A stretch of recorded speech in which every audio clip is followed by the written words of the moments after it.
I remember I saw you and I had such massive admiration for you, like all of us did. I'm a trained death doula, and I'm busy figuring out a whole new trajectory and a whole new pathway. Obviously, that's why I asked you to come on here, because it's a really fascinating journey. And that's sort of what I would like this show to be about, is about how did you get to that place? When I saw my first, one of those big variety shows with horses and camels and showgirls, all of that. And I decided to also leave the gilded cage of fashion. And I started Flux with absolutely no budget, stokes the embers of purpose, and it feels right and it feels good and it makes you feel very grounded. 2 years ago when I trained, or just before that, I had never even heard of a death doula. Whole rituals, all of those, like, oh, okay, I guess it was always there. So it's like, that's what it was. So yes, so it's bubbled up. You're never, ever going to get through this or past this stage. But before you know it, eventually you come to a cliff.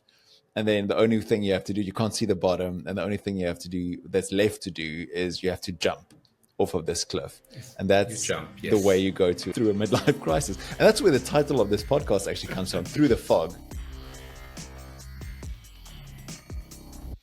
Hello, Dion, and welcome to the show. I'm so happy that you're here and that we can have this conversation.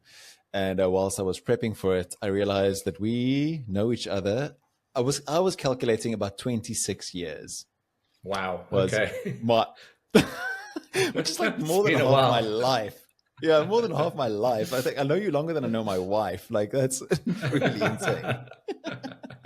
So really mad. I think so. When I don't know. So my first memory of meeting you in person was there was a TV show that you were on. I can't remember what it was called though. Like some fashion or trend something very, very, very long ago, like in the late 90s. And I remember seeing you in the dressing room. We were the background characters, like dancing or doing some weird thing. And then I was like 18 or 19. And then I remember I saw you and I had such massive admiration for you, like all of us did. Oh, and then putting on like this feathered, like bolero jacket thing. And I was like, that's the coolest thing I ever saw in my life. So anyway, that was my first memory before we officially met, I think. Yes. But yeah, so tell me a bit, Dion, where do you find yourself right now? Okay, so this is probably well, quite a lot of people know if you follow me on socials, but it might come as a complete surprise and shock to a lot of people. But I trained in 2022 as an end-of-life companion doula. So in short, blunt terms, I prefer not to use the term, but I'm a trained death doula. And I'm busy figuring out a whole new trajectory and a whole new pathway that incorporates that. And there are many different versions which we can talk about. But basically, transitioning into a transitional coach. Basically. Transitioning into a transitional coach. That's quite a lot. So, obviously that's why I asked you to come on here, because it's a really fascinating journey. And that's sort of what I would like this show to be about, is about how did you get to that place? Like, why did you make the decisions that you did to get you to that place? So if you were to sort of trace back your journey about who you are, and then how did you go from Natal Tech? I think that's where Natal Tech used to be like the place back in the day. And then like all the way forward to like death doula, fast forward, what's it, 30 to 40 years? Gosh. Okay. So I always wanted to be a designer. Although the irony is I never practiced as a fashion designer, but I studied design. I failed maths because of design, because I just didn't have a left brain for maths. And my claim to, because of design. Yeah. Okay, let me go back even further. My claim to fame is I have very progressive parents, although my father passed away quite a while ago. But I spent my 12th birthday in the Lido in Paris. So we were on a skiing trip, kind of like one of those package tours. And it was my birthday. We were in Paris, and I was again being left alone in the hotel room because all the adults were going to adult shows and I couldn't go to them. And my mom said, we can't leave him in the hotel. It's his birthday tonight. And that night they happened to be going to the Lido. So I was smuggled in. It was winter. I was smuggled into the Lido under everybody's heavy coats. And that's when I saw my first one of those big variety shows with horses and camels and showgirls and all of that. And that stayed in my mind. And I kept drawing showgirls and things during my math lessons because I couldn't deal with math. So that's why I failed maths. That you failed math because of showgirls? Because of showgirls, literally. Not a bad thing to have to fail maths before, but that sort of kind of took me onto a design trajectory. I wanted to go to design school. I was one of those weird kids that like stand at 7 or so. I knew I wanted to do design. So I wanted to do a creative path in my career. My parents were very, that's fine, which was unusual if you think that I came from a very small conservative Asian community in Pretoria. So I grew up in Pretoria, and like any other small Asian communities, you need to be a doctor, a CA, lawyer, all of those kind of things. So somebody to decide to want to do a creative course and have his parents say, yeah, that's fine, was quite a big thing when I left school. So I pursued that. Yeah, I have such a similar story. My one was seeing the ballet Coppelia in the State Theatre when I was about 10. And I saw that and I couldn't believe what was happening in front of me. And I was like, this is the most amazing thing. And from there, it was tickets. Like between theater and fashion, that was just like it for me. Yeah. Completely crazy. And that's obviously how we met. So where our paths collided was like in the fashion world. So then, obviously then 12 years old, then that happens. Then you decide design. And then I went to Tech. And then very fortunately, well, if that's the word for it, I finished fashion design, but I won a scholarship. And in those days, it was a cash bursary, really, really good one where you could actually choose wherever you wanted to go in the world. And I wanted to go to a couture school in Paris. I'd entered that. It was the Fair Lady Couture competition. I was the hot ticket to win it. I didn't win it. Got very upset about that. And then when I got the scholarship, I was like, okay, if I can't get there through the magazine competition, then I'm going to get there on my own steam. And then I did. And then I got to Paris and started the couture course, only to discover that it was really not what I wanted to do. They were so nasty because there were a lot of foreign students that were doing kind of postgrad studies. But for the French students, it was the sort of formative course that they did. So a lot of the stuff the foreign students knew, but I just thought, I'm not putting up with this abuse with the lecturers. They were really mean to the foreign students. And I asked if I could switch my course. And then, just strangely enough, I studied to be a makeup artist in Paris. And then from there, that led me to London. And London started sort of makeup. And then I started to style. And then I came back to South Africa. And that's when I started with a styling portfolio. And then fell into magazines. And then that's where we met, as like, for many years, a magazine editor. Yeah. Yeah, I remember that very good. So would you say during that, it feels often to me like in the early part of life, we tend to follow our passion, or at least in theory. And that's sort of how we make decisions. You go like, this is where my passion is leading me. This is what I'm doing. Do you think that's the way you made decisions in the first, like choosing your path, going, it's going to be Paris or die, which is always a good, it's always a good thing. Paris or die. And then, maybe it didn't work out, but still following your passion? Or were there other sort of ways you made decisions or sort of thought about life at that age? No, I think you follow your passions. We can chat about it later, because part of the kind of the doula work that I do is when you train, they said you'll discover that you've done a lot of this kind of stuff most of your life. And one of the things that I did intuitively was not about death and dying, but it was speaking to a lot of people about a midlife crisis. And the explanation I gave for people that were coming into their 40s was, in your 20s, you gun for opportunities wherever they come, you just take them. In your 30s, you begin to learn about yourself. And then in your 40s, what is the quintessential midlife crisis is when you reconcile the person, what you've chosen to do in your 20s with the person you've come in your 30s, and they don't generally match up. But we're moving off topic anyway. But that's but yes. So in your 20s, that's what I think everybody does, is you just grab the opportunities and you go for it.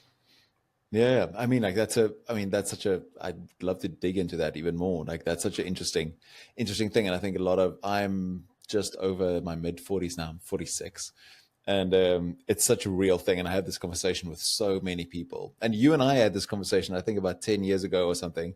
And you use the metaphor, it's like the fog descends. So I was saying that is really interesting, and I think it was you and I that had this conversation 10 or 15 years ago, where we were talking about midlife crisis, exactly this thing. Like, and one of the metaphors that you use was like the fog descends, and then you start hacking your way through you start hacking your way through the forest, and you come to a clearing, and you think, this is it, I got it. And then you're like, well, wait a minute, no, this isn't it. And then you continue hacking, and eventually you come to a cliff. And then the only thing you have to do, you can't see the bottom, and the only thing you have to do that's left to do is you have to jump off of this cliff. Yes. And that's the way you go through a midlife crisis. And that's where the title of this podcast actually comes from, Through the Fog, because I was trying to figure out what to call it. Oh, good. And I was like, this image of the fog I've told to so many people and used on so many retreats that I got from you to this wonderful gift. And I thought, this is a really good one. So if you were to explore, so if you like fast forward, you were in fashion, editing, trends, so Flux Trends then happened. Was that your midlife where you decided, I'm done with fashion, or I'm like, that was the cliff? And then you went. Yeah, actually, it was exactly that. I'd just come out of 5 years as Lucilla Boyson, who runs SA Fashion Week. I was her program director as well as national spokesperson for SA Fashion Week for then. So I did that for five years. And I have the deepest respect for spokespeople now, because for 5 years I took bullets, because you face every print, radio, TV interview that comes your way, and you, that person that has to keep a narrative going, and you make sure that whatever comes out in there. So it taught me. Yeah, I mined gold, but I took lots of bullets for that. And after that, I was really battered and bruised. And I said, I can't do this. I can't do this anymore. 5 years has been a long time doing. and I decided to also leave the gilded cage of fashion. And I remember there was an uproar because, I created a big persona within the fashion industry then. And it was like, well, you can't leave. How can you leave? Because I said, well, why can't I leave? Just because I've managed to carve some kind of space out for myself, that doesn't mean I can't move on. And I started Flux with absolutely no budget, no real business plan. It was just like, I think I need to do this. And I started Flux as the original idea was an installation distillation service. So next year will be 20 years since I started Flux. So 20 years ago, I thought there was just too much information, and I wanted to kind of put it into digestible pockets for people to be able to consume and to understand and everything like that. And that's where Flux kind of grew out of it. And I managed to make good strategic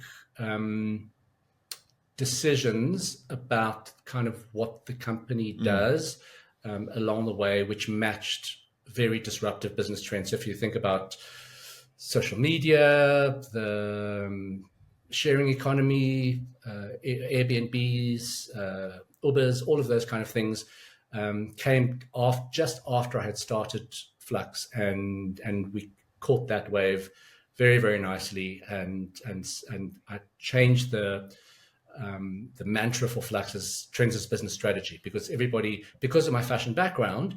So too much of a good thing, I think, for anybody listening is can also be very detrimental, because when I started Flux, I actually had a PR company to help me launch the company and everything. And they just said, look, we've got a problem because your reputation in fashion is too strong.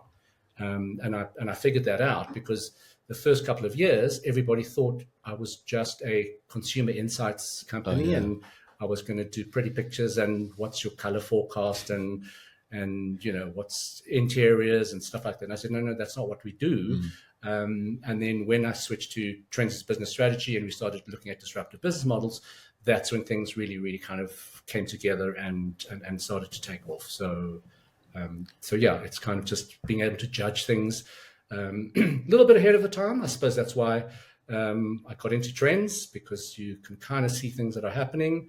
And yeah, now after almost 20 years, I can pretty much say what's going to be a good thing and what's going to be a bad thing, except now I'm going on a different tangent. No, you're going a different thing already. Yeah, it's like, and I suppose those the fashion skills transfer quite easily to Trends, because that's what you do as a designer or as as an editor. Is like you note trends. So I wanted to. There was actually like it's so interesting, like the building a really strong personal brand, and then having that sort of come and bite you in a way. It's like, I want to move away from this, but this persona is now almost like something that sits next to me as a separate entity that I now have to manage. And it's just the ghost of Christmas. I'm sure there's a Christmas Carol reference in here somewhere, like the ghost of Christmas past or future coming to haunt you. And it was, I remember getting booked for a talk. So I was doing a couple of Trends talks and stuff like that as well. When this was 2014. So it must have been about 8-9 years after you started Flux. And I booked the talk and I came to the venue, and I think it was for KFC. And the guy was like, oh, we're so glad we got you. We were going to go with Dion, but the team thought it was too much fashion. And I was like, Dion, it's not about fashion anymore. And it's like, I'm glad you booked me and I'm glad for the gig, but I think you don't understand what Dion actually does. Yeah. And that was like almost 10 years after Flux was founded. Yeah. So no, that's it. It is. Yeah. But I mean, perception. That's why I say, be careful what you ask for, because you become too entrenched in something, and and it just stays with you. People. I mean, to this day, people will still come up to me and say, "Oh, you're that designer." Not that I ever actually worked as a designer, but because of the 5 years of being a spokesperson for the Fashion Week. It's just an automatic thing. So now I just tell people, if that's what you remember of me, I know how old you are, because that was a very long time. So it's aged you a lot. So, you're giving away your age right there.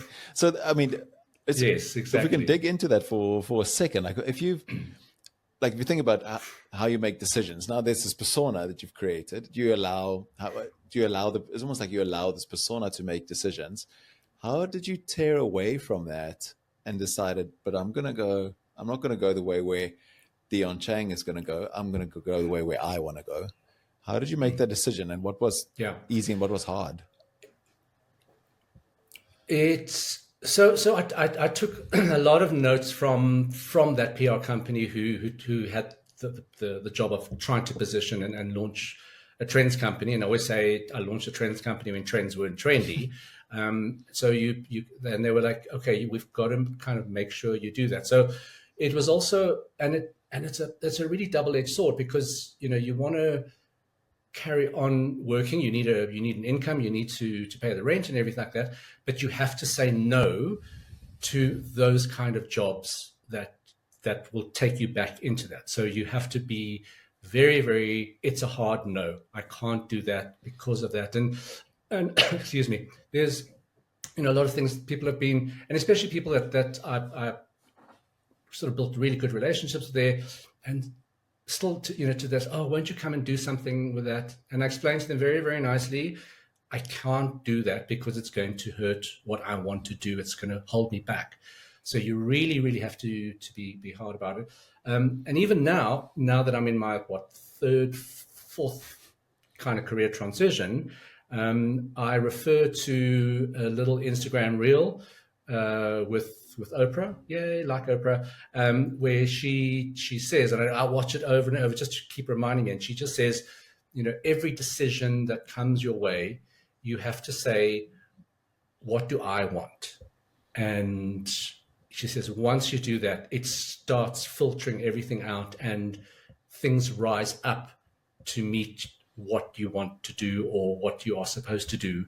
And you've got to kind of trust in that process, which is very scary, because you think, oh, I'm turning this job away or turning whatever away. But it is a good thing to say, what do I want? Because I've, over the years, also done a lot of things that, okay, I don't really want to do it, but I feel I should do it, or I'm doing a favor for somebody or anything. And if you are kind of an empath, and you have to be an empath to be a doula, to have to say, no, what do I want and what is right for what I'm trying to build and a new trajectory, you've got to be very strict on that. Yeah. So, yeah. Well, how do you know what you want? That's such a, I mean, that's this like the ultimate question. Like, what do you want?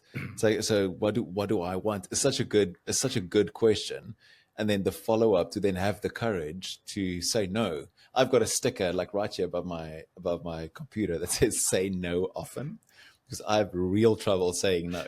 Because I grew up with this sort of a scarcity mentality. So I'll say yes to everything and eventually have like 40 projects that I'm running at the same time. And then this project starts suffering because of all the other stuff that I'm taking on, because I'm scared of losing out, or like losing money or losing out, or losing opportunities or whatever it is.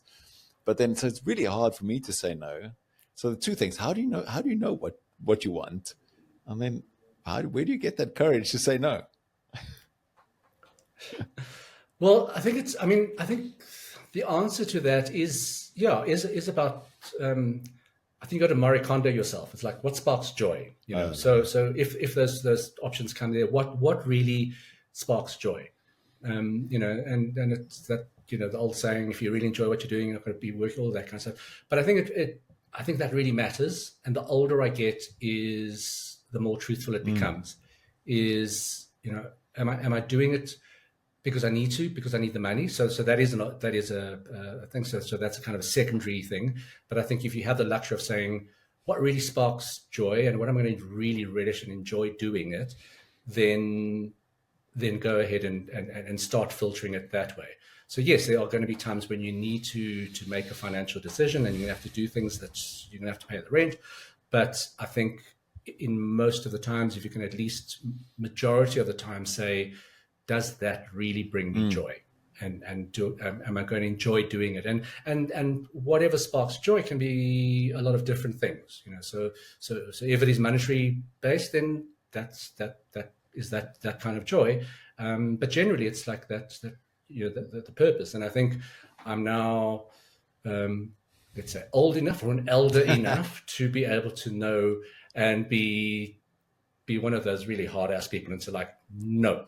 And what is my purpose? And I think the whole thing about becoming an end of life doula, I don't think you can get a higher purpose than pursuing that. Because a lot of people ask me, how on earth did you come to that decision? Why are you doing that? Isn't it morbid? All of those kind of things. And you say, no, despite all of the kind of the questions people would have about that topic, no, it's not that it sparks joy, but it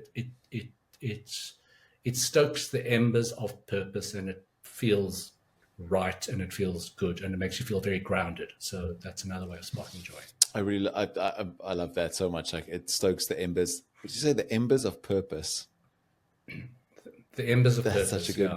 Because they're kind of there. You kind of know it's there, and we get distracted by whatever in life, and you kind of need to just stick it in there, make sure the embers kind of flame up a bit, and remind yourself what you really want. Yeah, that's because I think Piers, I think what the reason why I'm been able to be much more adamant about it and say this is what do you want, is because I think not only kind of turning older in life, but also then overlapping that with kind of doula principles and knowing about that. It's just, time is really short. It's just really, really short. Do not sweat the small stuff. It's like, what is really going to fulfill you, make the most of the time that we have, because we all live in this illusion that it's just going to carry on forever. And it's not. And just I spoke to somebody today that just lost their father, and I said, look, I kind of understand. It was many, many years ago, but I also lost my dad. But very suddenly, he it sounds morbid, but he got his death wish, and he always said, if ever he dies, and that's what we all do, is like, oh, if I die, one day it should go this way. And he said, if I die one day, I prefer to be playing golf. And off he went to golf, and he never came back. And you just like you never know. So it's just like, don't waste time. And that's what this new journey is talking. Yeah, don't waste time on things that's not fanning the flames and not fanning the embers. I was speaking to absolutely. One of my closest friends, he has 3 really small kids at the moment, and it's tough. And then somebody reminded him, and I thought it was such a good line. He said, the days are long, but the years are short. It's like, because the days feel like forever. Like you're never, ever going to get through this or past this stage. But before you know it, I mean, my kids now we are going to open days at universities. And Nua, my daughter, was actually in Paris this weekend and sending me all the stuff. And I was like sending a location. So I was like, Dior's over here, Chanel is over here. Just go walk past it. Just go like check it out. And so it's very, very, very, very true. I want to take a short moment to tell you about The Quest. The Quest is a transformative experience of self-inquiry that I run along with my friend Simon in the mountains in Franschhoek. It basically consists of a retreat, at the center of which lies a solo, where you spend time alone in solitude on the mountain, out in the open with only the basic necessities, whilst fasting. That means only drinking water. The entire process is designed to help you work through questions that you have. Questions like, what am I supposed to do next? Why am I here? Why am I making this decision? Why do I need to leave this behind? What do I need to leave behind? Or what do I have to pick up to move forward? It's a process that really digs deep into your motivations and helps you chart a way forward. If you are interested in joining this process, we are running the next one in October, and it is a 4-day in total quest. So 2 days of preparation, 1 24-hour solo, and then a day of integration. And if you're interested in this, please go onto my website, thisispia.co/quest, and fill in your details there. And I will invite you to a info session or have a meeting with you to discuss about why you want to go on this and whether or not this is a good fit for you. This has been one of the most transformative experiences of my life. I did my first one, a 12-day quest with a 4-day solo, about 8 years ago, and have facilitated many, many, many since. And I'm always amazed about how much this process transforms a human being. I would love to have you become a part of that circle. If this resonates with you, please reach out via my website. So we were talking about how the days are short, the days are long, and the years are short, and that you shouldn't waste time doing stuff that you don't like. But it's really difficult. I wrote here on my little note. There was a word that stood out to me when you say it's like if you have the luxury to say no. And I was discussing this with a friend of mine the other day. She is an Enneagram coach, and she talks about how people need to find their purpose and their thing that they want to do. And we were talking about how this could be like luxury belief. Like if you just need to pay the bills and you're somewhere living in a poor neighborhood, it's like whatever job I get, like it's fine. And there's something, and I think everybody listening to this podcast probably has the luxury of finding their purpose. And I always wondered if there is a way that you think about this, but I always wondered, I really don't like Maslow's hierarchy of needs, because it feels like at the bottom you have safety and shelter, and then only at the top do you have self-actualization. Yes, yeah. And I always felt that was really unfair, because it says in effect that poor people don't need to self-actualize, or they can't self-actualize, or there's some sort of, and I don't think that that's the truth. Like, I feel that there's something wrong with it being this linear, first you need this, then this, then this, and this pyramid. instead of, I'm sure anybody that's living in poverty still wants to self-actualize and think about, what am I passionate about, and what do I, or maybe I'm completely wrong. Do you have any thoughts? Do you think it's a luxury belief, purpose? I think to a certain extent it is, and I mean that's why I said, if it is if you have the luxury to be able to do that, because I think you can't always turn, depending on what kind of where you are in your career, all of those kind of things, and sometimes you don't have the option to say no. But that's why I said, if you are able to be able to do that, then yes, because if you have completely different needs to other people, privilege is a great kind of a blurring filter of the world, and you can kind of put that on, and just it's you kind of wouldn't be able to see that. But I do think it is a luxury to be able to think, okay, what is that purpose? Unless, of course, that purpose comes, as it has for me, comes and kind of smacks you on the face and says, hey, I'm here, and then you can't know, because 2 years ago when I trained, or just before that, I had never even heard of a death doula. I did not know what death doula was. So it's not something that's been in my conscience all the time. It just came up and tapped me on the shoulder and said, hey, hello, I'm here, and let's do this. So it's like, oh, okay. So yeah. So talk us through that, when that decision or that sort of path. How did it arrive at your doorstep? Yeah.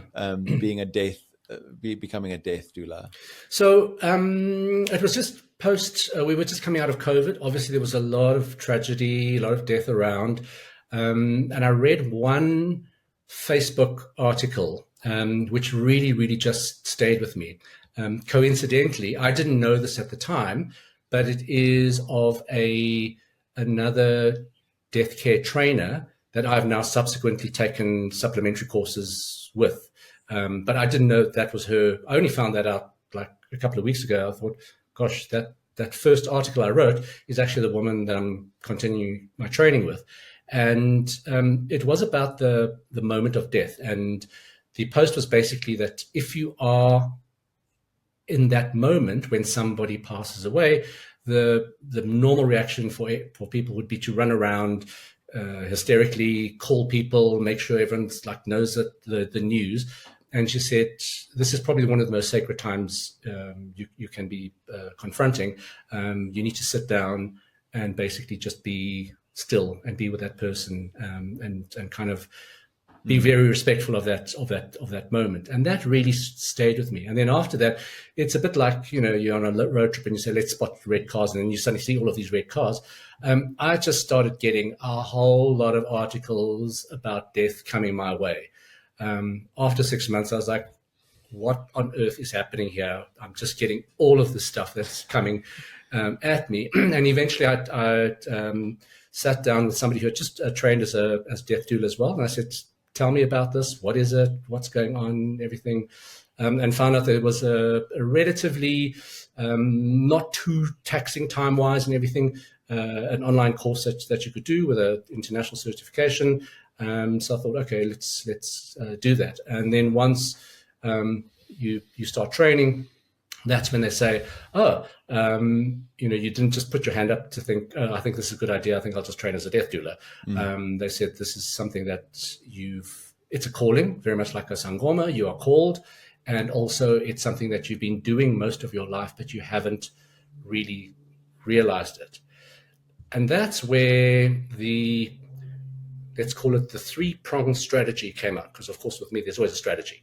There has to be a strategy. So, yeah. So even with a very different trajectory. So the one thing I realized was what I've been doing for almost 20 years with Flux is talking to people about the death of old ideas and the birth of new ideas. So that was a bit of a revelation. Oh, yeah. Okay. Because like I said in the beginning, prefer not to use the term death doulas. It kind of kills conversations at dinner parties and people shift slightly a little bit away from you. So the certification I actually have it's called an end-of-life companion doula. And in the training, they also make you understand that end-of-life companion doula is not just about mortal death or dying. It is about beginnings and endings. So everywhere where there is the end of life as you know it. So it could be your first child that you have a divorce, your marriage, you emigrate, you semigrate, start a business, lose a business, all of those kind of things are the end of life as you know it. So that's why I introduced and said I'm in the process of transitioning into a transition coach, because I started to put this into the doula principles into business terms. And it also is, coincidentally, not coincidentally, a time of great, even more volatility in terms of business. So the one talk I do is why your business needs a doula, looks at that. And unfortunately, I've had to give that to quite a few companies, the employees, where there's been a lot of retrenchments and people feel very uneasy about those kind of things. I will eventually get onto the human part of the doula, but it's not something I feel there's a quick timeline and I need to do it and be that person immediately, because it is a very, very sacred thing, and I want to take my time to do that. I don't take it very lightly. But in the interim, the specialization, if you will, of what I want to do is a very little known thing about being a pet doula. Somebody said you should just move to Los Angeles and you become an overnight millionaire, because in South Africa, nobody knows what a pet doula is, and it doesn't really exist. But that's not stopped me before. But I did, because I've got research in my blood, a lot of research about that. And when the trainer said, you've done this all the time, I realized that I had helped a lot of people who had to say goodbye to their pets, accompany them to the vet, to the euthanasia, put rituals into to kind of make meaning about those things. And I actually went to my local vet and I said, look, I was just finishing my training. I said, look, this is a bit strange. I am training as a death doula, but I want to actually specialize in kind of pet bereavement. And before I even finished my pitch, he just said, can we start sending people to you immediately? Because he said, we as vets are not geared to take on the emotional part of that. We give a devastating diagnosis. You leave somebody in a complete distant, and they've got to kind of deal with that. And then it's like, next client, please. And, you kind of do that. So the things that I found out was not only the pet bereavement, but there's a thing called disenfranchised grief. I've just gone through that, where if you're not that pet owner, people will say, oh, we'll just get another one or get over it or anything like that. But, I say to people, it's been like it's kind of a 15-year relationship with another little sentient being that's in your home, bed. In my case was a cat that was a lap cat. So like for 20 years was sitting on a lap, all of those kind of things. And when I started speaking to people about bereavement, about their pets, you cannot believe how deep that cut still cuts. People say, it's been 6 months, it's been a year, it's been whatever, they start choking up. So it's a very kind of real thing. And that's what I thought, that's what I really, really want to focus on.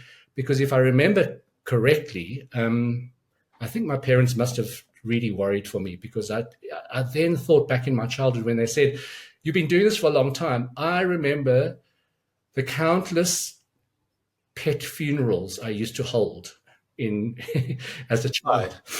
Goldfish, pigeons, lizards, everything. I'd make elaborate funerals. I'd wrap them in kitchen paper, put them in sealed bottles, whole rituals, all of those. Like, oh, okay, I guess it was always there. So it's like, that's what it was. So yes, so it's bubbled up. Yeah, no, it's so interesting. Like what we gravitate towards as kids is so often what we end up doing later in life. Yeah. And it's one of the questions I enjoy asking when I'm helping. So my mission is like helping people find their way. So trying to figure out businesses and people, how do you find your way through the fog, so to speak, or like hacking your way through the fog. And one of the questions is always like, what did you do as a kid? Like, what did you gravitate towards sort of naturally as a kid? And it's so interesting. I remember my mom tells this story about how when I was 3 years old, we were in like Edgar's or some, I don't know, godforsaken department store. And then I was picking up like dresses from the rack, telling my mom, this is really pretty, this is really good. And then my gran was like, what is wrong with this boy? Like, what's happening? Why is this boy like telling you these dresses are cool? And luckily my mom wasn't that type of, Afrikaner or like conservative. And she was like, leave the kid alone. And she was like talking to me about dresses and stuff. And what we like gravitate towards as we're younger really does inform, where we end up. And I mean, pets, like talking about pets, and I was telling you now when we took a little break, is that this weekend I was sitting around a table with 2 death doulas, people that work in sort of doing end of life care. And it's something like as somebody that's ordained and a pastor, like death is something as well that we deal with all the time. Yeah. Like funerals, and I've conducted a ton of funerals. And there's like 2 questions I want to try and ask. The one is, we are really bad at death, especially Westerners, like me being a Western culture. Like, we're terrible at death. Like, we outsource it. Most people will go their entire lives without seeing a dead body unless it's made up completely, or we don't even see that. And then you have the funeral, have really bad sandwiches. I always tell my wife, if there are egg sandwiches at my funeral, like, I am going to come back and haunt you and your new husband like for the rest of your life. Like, you better have decent catering at my funeral. So, and then it's done. And then life goes on. And there's no time to just be and sit and sort of go deep into that bereavement and that grief, and it's just sort of done and dusted, and we just want to ignore it as fast as we can. I think as Westerners, we're terrible at death. Yeah. So that's my one kind of observational question. It's like, would you agree? And how do we make that better? Like, how do we not be so shitty at death? Well, that's what actually made me decide to actually pursue a course and kind of start studying. Was because if you look at Asian, Eastern kind of approaches to death and even funerals, it's a completely different mindset to Western Anglo-Saxon kind of that's what you've don't talk about it. It's all of that. There's not that kind of. Not that it's a celebration, but it's a celebration of that person's life. And in Indian or Hindu cultures, you sing that person's soul away. There's a lot of things that you can do. Yes, of course, it's sad, but I think that what is pivotal, and that's why I'm specifically studying with this death care practitioner from Canada, is she does a lot of ritual. So she's kind of very, very connected to American Indian, original Indian culture there. And she looks at that, the sort of the shamans, all of those kind of things, and the ritual that you do. And I've learned a lot about that, and in terms of how a ritual can change the tone or the processing of really difficult information.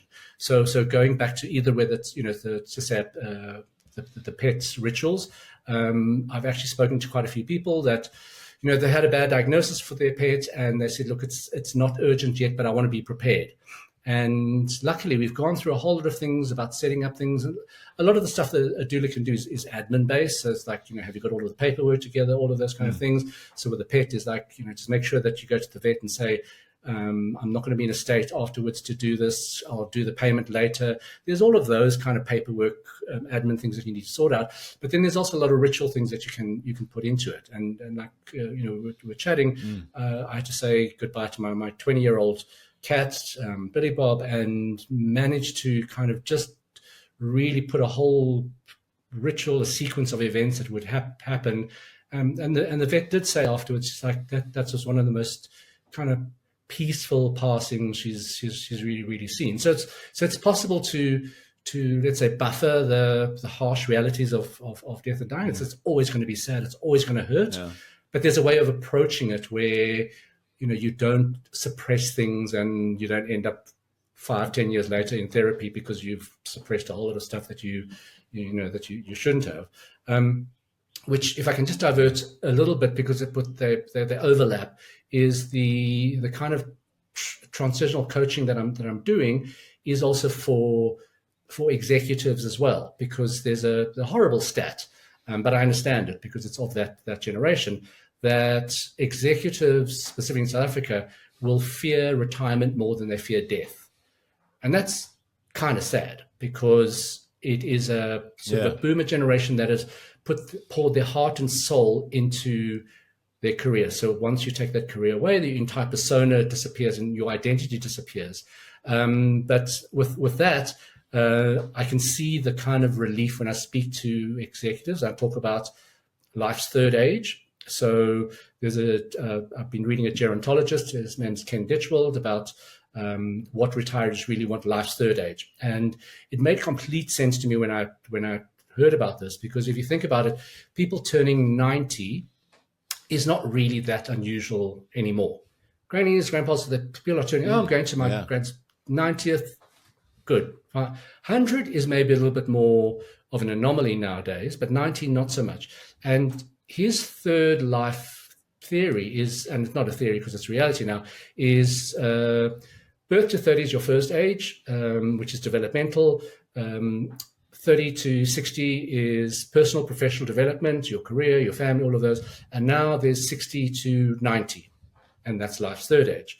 But we still are focused on a 20th century corporate structure that says retirement is 60, 65. And so what do you do now if you're using a 20th century template to say you retire at 65, but then you've got another 2 decades of really good cognitive behavior, and now what must I do? I can't, play golf or whatever you want to do all the time. So there's also those 4 stages of grief. So I've also put the doula principles into that, and there's a lot to be said about people who are feeling lost, and it's just a different life at the end of life, as you know it, in terms of a professional career as well. Yeah, no, definitely. And we were talking about it over the weekend. My wife is always, Ria, she always joked and said she's going to turn 123. Like that's her goal age. And then she always says, like, I have to turn 120 because she's 3 years older than I am. So we have to go at the same time, like a Thelma and Louise or something like that. And, but I was reading this book, The 100-Year Life, in which they talk about these 3, we had this classic 3-stage life where you train, education, work, retirement. So that's like the classic, and how that model doesn't work anymore because people can't, practical reasons, you can't save enough to retire for a third of your life, because all of a sudden a third of your life is no longer the retirement is no longer 5 to 10 years, it's 30 years. Yes, exactly. The stat was something like children born in 2007 have a 50% chance of becoming a centenarian, of becoming 100. 50% chance. I was like, can you imagine a society where half the people are 100? That's sort of very strange. Half people are over 100. So it's like a very strange way to think about it. I think my math is proper wrong there, but a lot of people will be over 100. And so it's a very real way to think about life. But I want to just go back to the pet thing. Yes. Because I think everybody's ears are going to go, wait, what? Yeah. We do pet bereavement. And again, for me, from my experience leading churches in my other life, when a pet dies, it is a pastoral emergency. You do not take that lightly. It's not, because I know that some people would just go, oh, it's just a pet. I don't need to. But we were taught, and I experience this myself often, that when a pet dies, that means I get in my car, I drive to the people, I sit with them, cry with them, pray with them, all the things, the same thing for this pet. And I've conducted many pet funerals as well, So, Dion, if somebody listening has a pet, then they received a terrible diagnosis and the pet will pass away soon, and they want to create a ritual. They want to do this in the best way possible, best for them, best for their pet. And we spoke a little bit about the power of rituals and how they can help the bereavement process and the transition process. What would you say are the basic elements that somebody would need? Like, what do they need to do? Why a ritual? What do they need to do? What are the different elements and the steps that somebody would need to put together and keep in mind? Yeah, look. So I think if you look at why we do rituals, and why your rituals are sometimes public. So just for example, to say a marriage, you slip the ring on, very small symbol, but it's a big statement that goes out to everyone. So I think what a lot of people don't realize about, say, pet bereavement is that you can create these steps and rituals. You can invite people who are your nearest and dearest, who have also known or have feelings about that pet. It doesn't always have to be a solitary thing, which in many times it is. The one thing that has helped a lot of people is to say, like, where do you want to conduct the goodbye? And a lot of people say, well, look, I don't want it in the clinic consulting rooms. I had a client that said, I don't want it in the consulting room, but I don't want it either because there's setting and all of those kind of things. And so I said, there should be a middle ground. And I said, does your vet have a garden to be able to take it out into the garden, prepare a space in the garden, and be able to do that? And I think there's like I said, if you have the that word luxury again, the luxury of having time to make that decision, because sometimes it's a really bad and sudden diagnosis. But if you're saying, okay, we'll do it in a week's time or whatever, there is a serious deterioration, you can kind of slowly bring in those rituals in. It's like, if it's a cat, brushing the cat, favorite treats, all of those. You can prepare the pet. For pet owners, that'll make a lot more sense, as you can sort of start speaking, bitching the feelings about we're going to say goodbye, and then slowly do that. All of those things are kind of rituals that you're able to do. I think the most important thing is a ritual at the final farewell. So I do a lot more of a kind of a Buddhist ritual. There's a sort of a sound bowl to do that. There's some Buddhist chanting and everything, and it's sort of a very sort of slow way of kind of saying that goodbye.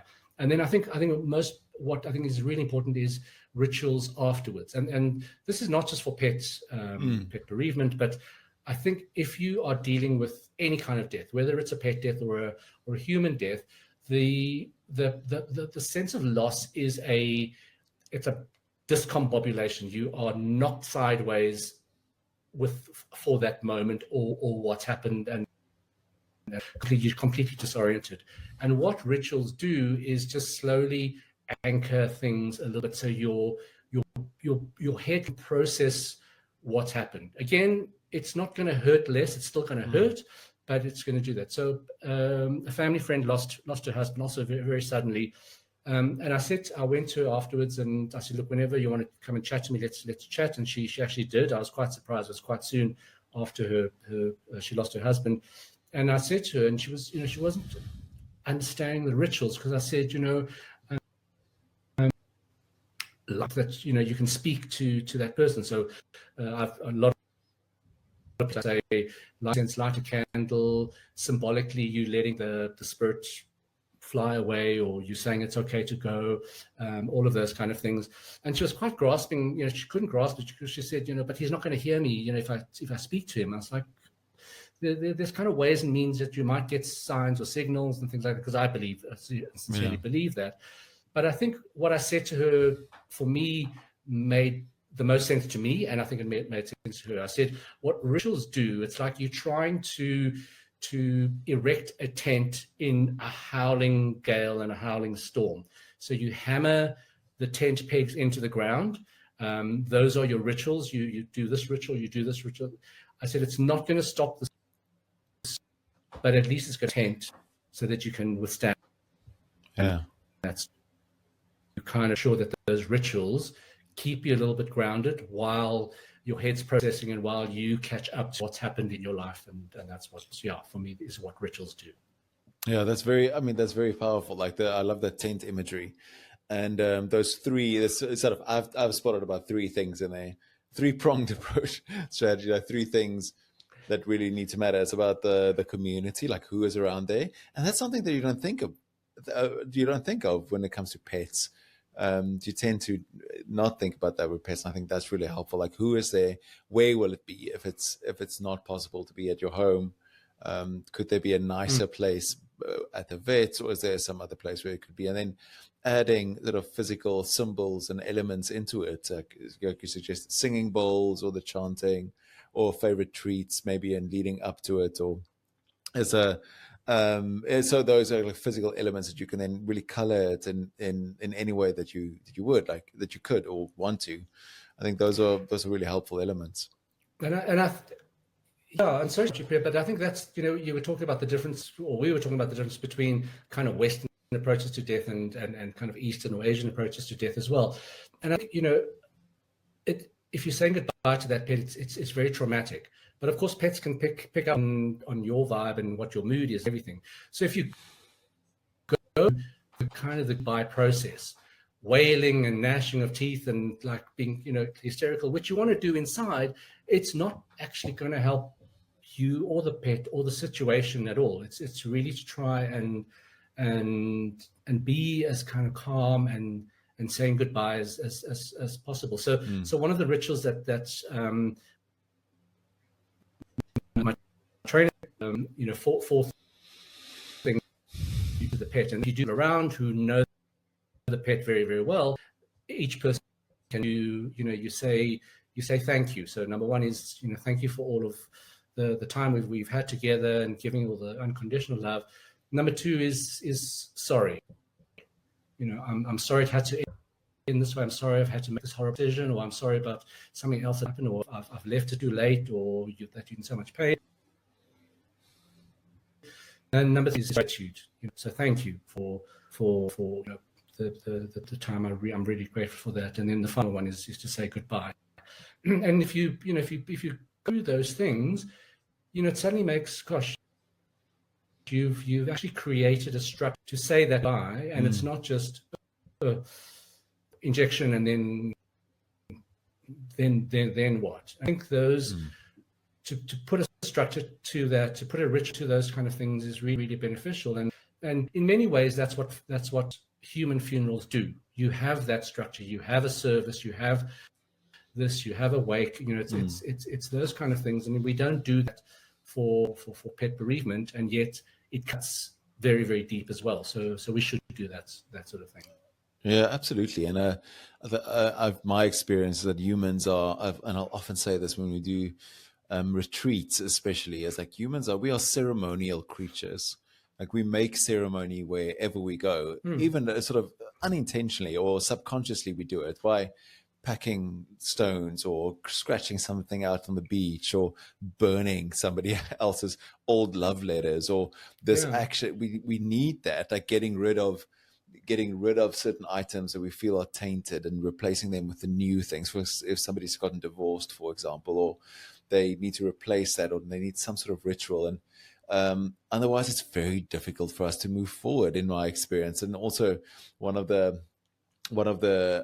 things that we've sort of become, which poorer at in the Western world, is rituals. And we sort of throughout the baby with the bathwater, we're getting rid of tradition and anything that's sort of even mildly conservative. And we've sort of gotten rid of the great rituals that we've had in our cultures, and that makes it very difficult for people to move forward in life. Like they get stuck. Like, and this is my theory as well, but I think we live in this age of almost like pathological adolescence, where nobody is moving, nobody's growing up, because we've lost our rituals that help people move forward to the next life stage. Like saying, there was an initiation when you're 13 or 12 or 13, and we've lost that in much of our culture. there was a marriage that used to happen, or that commitment ceremony that moved you to the next stage, and so on and so forth. And we've lost so much of that now we just have teenagers all around us all the time that are in their 40s and 50s. But so I'm really glad that you're bringing back ritual into all these different spaces really matters, and I think it's very important. Those are really helpful tips, and especially saying sorry, like saying thank you and saying sorry, being grateful, and so asking forgiveness in a way, because it's also that, am I making the right decision? It's sad that you feel this much pain. Should I have taken better care of you? Whatever the guilt is that's lying in there. What if you? So also, I mean, go. It was rituals, but also because with the whole kind of when I talk, my favorite thing is to, especially for the retirees, is not to talk retirement but rewirement, and that kind of sparks a whole lot of things in people's heads, like, oh, I don't have to retire, I can rewire. But it also is, if a company is going through a lot of change, like, what is the rewirement there? And I also say to them, are there work rituals that you do? Because, and a lot of this there aren't. And I said, it can be, let's go grab coffee, or finish a big project together, you break bread together. I said, there are ways and means of putting rituals into the workplace, which are not kind of like smoke and chanting and banging of cymbals, but it's just something that also helps people. And especially since companies are going through such a lot of volatile change, is use that to anchor, put those 10 pegs in at work as well, and you can kind of weather that storm. So I just wanted to say the rituals go across everything. Yeah, no, absolutely. It translates and I've been one of my friends who's working in Europe quite a bit, as they work, I think, a little bit more intently with rituals in business. And there was one business, and I think it might have been featured in one of the Flux newsletters a couple of years ago, called Sacred Design, where, or there was an article in New York Times, like, people want to, God is dead and so is the office. These people want to save both. And how they work with creating rituals and ceremonies in business that help to anchor people. And it's something like an onboarding doesn't have to be just you watching a couple of videos and like getting your lanyard. Like, it can be so much more and so much more beautiful. Yeah. And also an exit, like a leaving. Like, what is that? Like, how does somebody leave a job? And especially when I can imagine, like, executives, people that dedicate their lives to a company and to a business, and then you're there the one day, and then it's like, clear out your desk or switch off your computer. You don't even have a desk anymore. So like, just log out, and that's it. Like, there's a massive loss that you experience, and that loss needs to be sort of managed. And I can definitely imagine that. So what are the doula, you spoke a couple of times about doula principles. What are doula principles? So, okay. So, I mean, the first one is really about, so what I use in the business side of doula things is, those are the principles, is you learn when somebody is about to die or to pass, is signs of terminal agitation. So I've kind of looked at what happens. So in a human form, your body starts to shut down, you sleep more, you eat less, there's a whole lot of things that are kind of signs that the body's shutting down. And same with pets, like your friend said, there were signs that the dog stops eating and everything. Those are all signs of terminal illness. You can put those onto business, because there are certain things that, if the business is not doing well and these things are coming, there are certain principles that are, your business is going through signs of terminal agitation as well, to be able to do that. And then, the other, the principles really is about, acknowledging, as you were just saying, you have to say goodbye to things. There has to be a process of grieving, if you like. And again, it doesn't have to be gnashing of teeth and wailing and everything, but I say, in our modern culture, and especially in business now, AI is coming in, there's so many new things all the time, the velocity of change is so hectic, is we put a lot of energy and a lot of store into embracing new things, but we don't put the effort to say goodbye to things.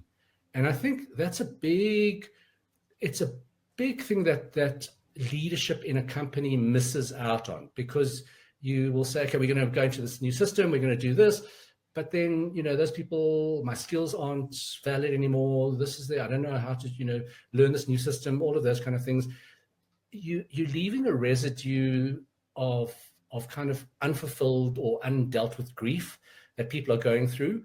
And that grief can very quickly sit and fester and turn into resentment. And in terms of company culture, that's not a great thing. So those are kind of the principles of being a doula, is like the empathy, the compassion, but understanding that you have to say goodbye to things. There is a grieving process to the life that you had, or that's why it's the end of life, as it's kind of principles. Is there things that before you move forward, is how to say goodbye and deal with those things and package it so that that you can move forward. Otherwise, if there's too many loose ends, it just leaves potential for the bad things to happen. For sure. Yeah, for sure. So that's the two main principles then: signs of terminal agitation. I like that. Illness. Yeah, agitation. Yeah. Yeah, I like that. That's a really good one. And then allowing people to say goodbye.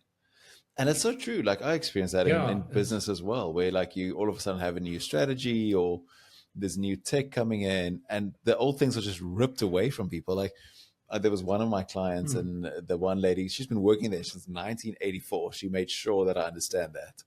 And she's like, you're not going to tell me how to run this, like how to do this. I've been doing this for 40 years. And it's really hard. Like it's really hard for her to let go. And there's real grievement process that actually needs to happen for her to switch to the new way of doing things, and like keeping up with the new tech and all of that. So that's extremely, extremely helpful. Tell me, Dion, what lies ahead for you?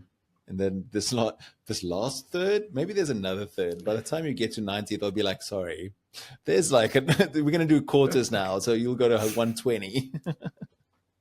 But what lies ahead for Dion Chang? Is to really put a lot of focus into this. There's a little stopgap. So if I just go back to the kind of the pet doula thing, I've actually been commissioned to write a book. Oh yeah. The publisher was interested in the kind of pet doula principle, but then I put my trend hat on and said, well, how about this? So the book is on kind of extreme pet pampering parenting goals. Okay. So it is it's going to be a kind of a fun tongue-in-cheek book. The kind of the way the book is going to be written is not out there yet, because it's not about behavioral things. It's about pet parents just going completely extreme for their pets. Yeah. So the motivation behind this, I'll feed some trend information into you. So I've been tracking it on the Flux side of things, declining birth rates, aging populations around the world, all of those kind of things, a child-free life that a lot of women are starting to choose. But the one thing that sparked my interest was in 2023 in South Korea, where there's a really, really strong, Asia's got a buck crazy kind of pet obsession culture. In 2023, a company in South Korea that creates, manufactures buggies, so prams. Oh yeah. They sold more pet buggies than human buggies in 2023. No way, that's insane. Kind of, yeah. And then I just saw another one, and this will interest you because it's kind of that demographics and age and kind of generation things. But it's just come up now that there's also a booming industry in China, because in China, pets were only sort of adopted as companions or seen as companions rather than it's a guard dog or something like that, about 10 years ago. And if you look at the lifespan of dogs, it means that those dogs are now elderly dogs. Yeah. So it has now exploded in a elderly pet care and pet funeral industry in China. So crazy. I've been tracking this for quite a while. Yeah. So I'm writing about airlines like Bark Air. Oh, yeah. So if your pooch doesn't even want to turn left on a commercial airline. You book Bark Air, they Gulf 4 or 5 jets that go all over the world. There's a whole lot of airlines do that. There are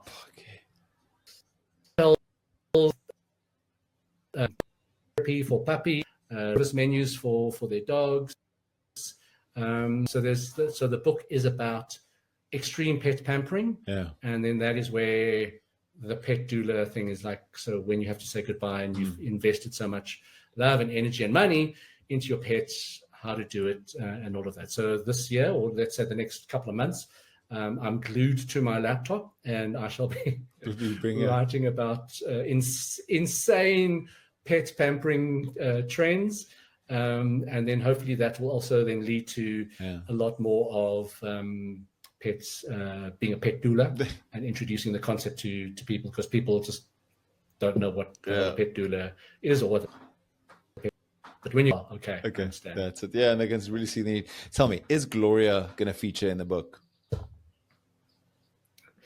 No, Gloria's not going to feature. For people who don't know who the hell we're talking about, Gloria was a cartoon character I invented for Elle magazine when I was there, and Gloria became a book. It was Gloria's Guide to Fabulousness. So the same tongue-in-cheek voice that was in Gloria will be in the pet book as well, because there's architecture, there is this part dog's birthday is a bark day. And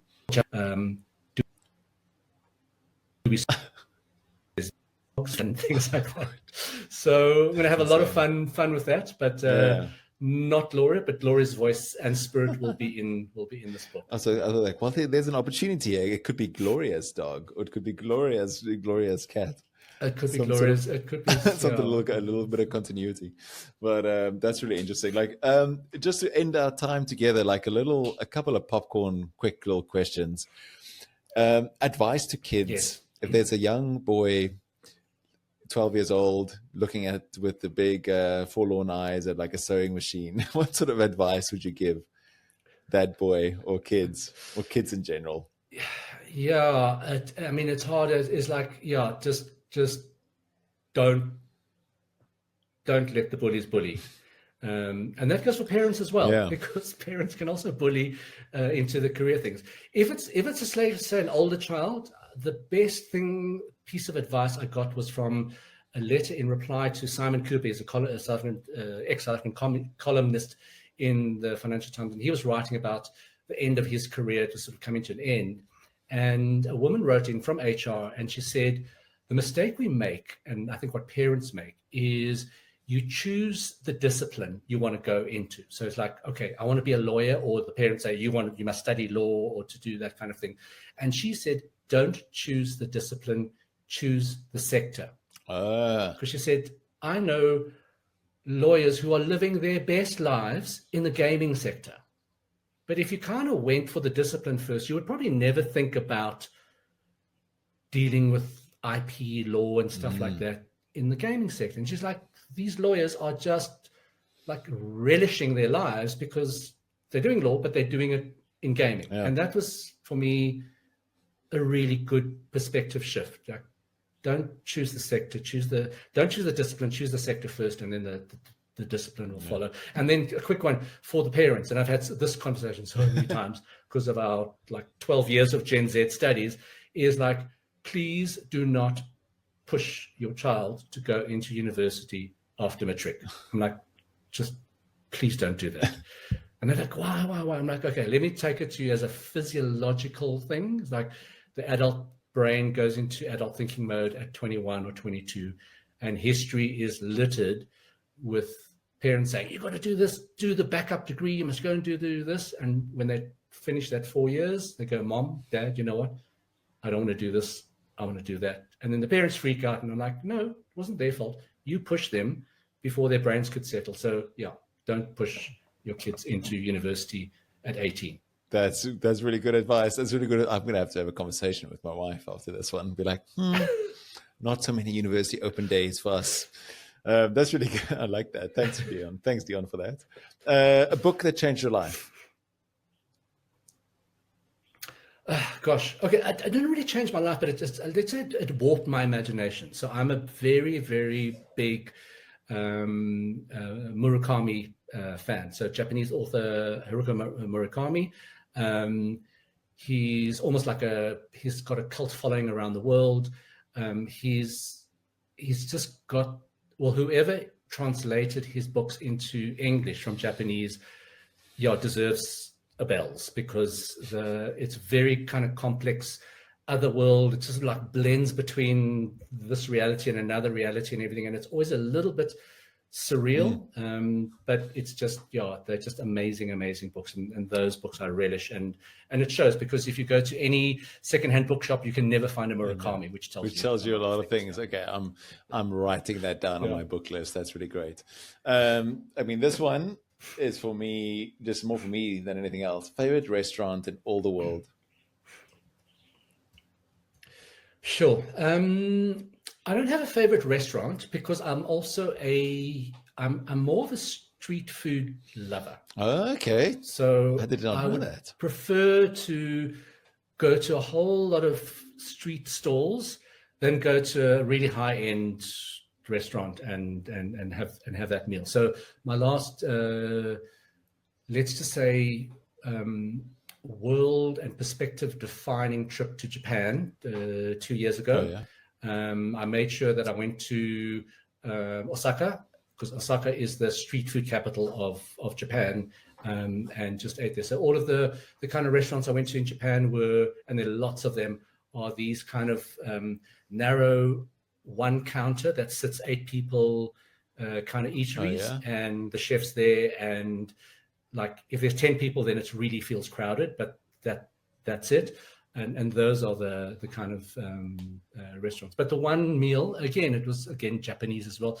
The most memorable meal was when my brother was living in Los Angeles. He took me to a Japanese restaurant and had a sushi omakase. So an omakase is when the chef just prepares stuff for you. So you don't order, he decides what you eat. As a sushi omakase, he just keeps putting these beautiful artworks in front of you, and you have to put the white napkin up and say, okay, I can't do anymore. And he'll just keep feeding different dishes until you say, okay, enough, stop. And that was one of the best meals I've ever had. Oh, that sounds amazing. But what if you don't know about the napkin? Are you just going to keep on getting fed all the time? That's insane. Okay, the amazing thing, and if you have a really, and you will never, in that whole omakase, you will never get a duplicate of what you've had. So he'll just keep giving you new things until you're just like, okay, I really cannot eat anymore. But nothing will be repeated. It just comes and comes and comes. Oh wow, yeah, it was brilliant. That sounds incredible. Okay, one last one, a quote to live by you or by someone else. My dad's best quote. Okay. So one is funny practical, and that's from my dad. They're both from my dad. But the funny practical is, he always said, good thing no cheap, cheap thing no good. And it's just proved to be every single time you buy like a cheap appliance, and you're like, oh shit, I should have listened to dad. Like, good thing no cheap, cheap thing no good. It's like, so you just I keep it whenever I buy something, like, oh, okay, just listen to that. I love that. And then he said, in a very different way. So this is not a quote, but I need to put his life philosophy is, and I really truly believe that he's like, you treat a king or a CEO as you would a street sweeper, or the other way around. You treat the janitor, the cleaner, as you would royalty and everything. And ever since then, I go out of my way to ask people what their names are. If I'm going to see that person quite regularly, what is your name? And the minute you ask that person's name, it just makes that connection, and you just people are seen. They kind of more respected, and the sudden bond you have is amazing. And then I know you only asked me for one, but my doula, my doula quote, which again is a weird one, because if I, on my Instagram, like, you highlight your stories. It was the first story I ever highlighted before I even knew I was going to become a doula. Mm-hmm. And the story was, and that is my personal mantra, is always respect the transience of life. Oh, wow. And when I found that, after I had trained, I was like, whoa, that's a bit spooky. Spooky stuff. That's always been my mantra. And I was like, oh, okay. So yes. So always respect the transience. I love that. That's beautiful. One last one. Where can people find you online? Okay. So new trajectory, new fresh things. So there's a new website called www.dionthedoula, one word, .com. Dion the Doula. And that's all the doula stuff. DionTheDoula.com, and that's tells you about the pet bereavement, it tells you about the kind of executive rewirement. But my weapon of choice in social media is Instagram, so it's just Dion Chang, one word. Awesome. Great. Thank you so much, Dion, for spending time with me. This is great. And there's like 26-year friendship and counting. So fantastic to kind of just catch up and talk about your new journey. Thank you so much for being here. Yeah. Thank you very, very much. Thank you for listening or watching, and thank you for being on this journey with me as we try and figure out and find our way through the fog of life and work. So I've been writing a really short little daily letter that comes out each weekday, and literally very short. It's less than 50 words, and it is a burst of inspiration with some thoughts on strategy, how to find your way, how to become a better human being and do work that matters. You can go to thisispierre.co/daily letter to sign up and become a part of this community and hear about all the things that we get up to firsthand. Thank you for being a part.